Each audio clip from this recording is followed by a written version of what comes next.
Western హిపోక్రసీకి సంబంధించిన వార్తల్లో ఒక కీలకమైన డెవలప్మెంట్ ఏంటంటే బంగ్లాదేశ్లో హిందువుల మీద విపరీతమైన అటాక్స్ జరుగుతూ ఉన్నాయి. అండ్ అసలు అది కంటిన్యూస్గా జరుగుతున్నాయి. డొనాల్డ్ ట్రంప్ ఒక మాట మాట్లాడాడు, కానీ ఓవరాల్గా ఈ మైనారిటీస్ విషయంలో వెస్ట్రన్ సొసైటీ కానివ్వండి, దేశాలు కానివ్వండి, అక్కడున్న మీడియా కానివ్వండి, కనీసం మాట్లాడకపోవడాన్ని నిజంగా అసలు ఇది ఎంత దుర్మార్గం ఇది కదా. దుర్మార్గాన్ని హిపోక్రసీ అంటాం మనం. హిపోక్రసీ యొక్క ఇంకొక స్టేట్మెంట్ మనం దుర్మార్గం అని చెప్పొచ్చు. మనం వాళ్ళకి తెలిసి చేస్తారు. వాళ్ళకి ఏది కావాలో దాని మీద వాళ్ళు అక్కసు చూపిస్తారు, వాళ్ళు రియాక్ట్ అవుతారు. వాళ్ళకి అవసరం లేదనుకుంటారో వాళ్ళ గురించి పట్టించుకోరు. ఎన్ని మానవ హక్కుల ఉల్లంఘనలు అవుతున్నా వాళ్ళు ఏం పట్టించుకోరు.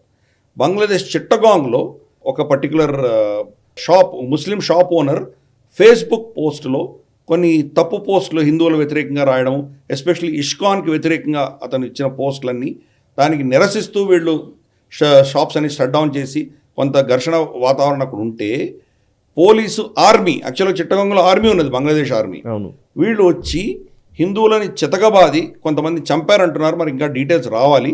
వీళ్ళని కొడుతున్నప్పుడు సీసీటీవీ కెమెరాల్లో ఎక్కడ దొరికిపోతామో అని చెప్పి ముందు సీసీటీవీ కెమెరాలను ధ్వంసం చేసి వీళ్ళని అటాక్ చేశారు చిట్టగాంగ్లో.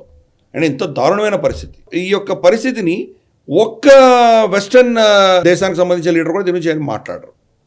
కానీ మొహమ్మద్ యూనిస్ని మాత్రం ఏదో పెద్ద రెవల్యూషన్ చేసినట్టు, షేక్ హసీనాని తీసేసి ఒక రెవల్యూషన్ విప్లవం తీసుకొచ్చినట్టు వీళ్ళు కొనియాడి వాళ్ళని స్టేజ్ మీద ముద్దులు పెట్టుకుంటారు. వీళ్ళు ఎంత హిపోక్రసీ ఇది. హిందువుల జీవితాలు వచ్చేసరికి వీళ్ళకి ఏం పట్టదు. అదే ఏ క్రిస్టియన్నో కుకీలకు సంబంధించిన విషయం వచ్చేసరికి విపరీతంగా వీళ్ళు మాట్లాడతారు. మైతీలకు జరిగినటువంటి అన్యాయం గురించి వీళ్ళు నోరు మెదల్పరు. యూరోప్లో కానీ అమెరికాలో కానీ రెజల్యూషన్స్ పాస్ అవుతాయి మనకు వ్యతిరేకంగా, హిందువులు అట్లా, హిందువులు ఇట్లా అని. మరి హిందువులను తిట్టేటప్పుడు హిందూ పీడితులు అయినప్పుడు మీరు ఎందుకు మాట్లాడరు? ఎంత హిపోక్రసీ ఇది. హిందువుల అమ్మాయిలు పాకిస్తాన్లో రోజు వాళ్ళని కిడ్నాప్ చేసి వాళ్ళని మతమార్పిడి చేసి 3వ పెండ్లాంగానో 4వ పెండ్లాంగానో ఎవరికో ముసలివాడికి అంటగడుతుంటే మీరెందుకు మాట్లాడరు? అబ్సల్యూట్ వెస్టర్న్ హిపోక్రసీ కాదు, దీంట్లో మత ఛాందసం కూడా ఉందని అర్థం చేసుకోవాలి. దాంట్లో లెఫ్ట్ కావచ్చు, రైట్ కావచ్చు, వీళ్ళకి మత ఛాందసం కూడా ఉంది.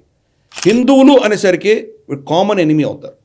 ఇస్లాం కానీ క్రిస్టియానిటీ కానీ ఇద్దరు కలిసి హిందువుల మీద వాళ్ళు ఒక విధమైనటువంటి ద్వేషభావం ఉంది వాళ్ళకి. అందుకని బంగ్లాదేశ్లో హిందువుల పట్ల ఇంత జరుగుతున్నా ఎవరు స్పందించలేదు. ఏకైక వ్యక్తి స్పందించింది ఎవరు అంటే కనుక డొనాల్డ్ ట్రంప్ ఒక్కడే స్టేట్మెంట్ ఇచ్చాడు. వీళ్ళ పట్ల జరుగుతున్నటువంటి అత్యాచారం చాలా అమానుషం అని చెప్పి స్టేట్మెంట్ ఇచ్చాడు. ఇంకెవరు స్టేట్మెంట్ ఇవ్వలేదు. కాబట్టి ఇది వాళ్ళ హిపోక్రసీ, అబ్సల్యూట్ హిపోక్రసీ. నాకు హిపోక్రసీకి మించినటువంటి దాష్టికం ఇది, దారుణం ఇది. సాయి గారు, మీ మీద నమ్మకం ఉంది. మీరు ఏం చేసినా దేశాన్ని మంచి చేస్తారు.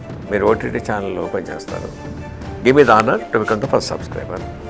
Thank you sir. NH ప్రైమ్ని సబ్స్క్రైబ్ చేసుకుంటున్నందుకు first thank you very much sir.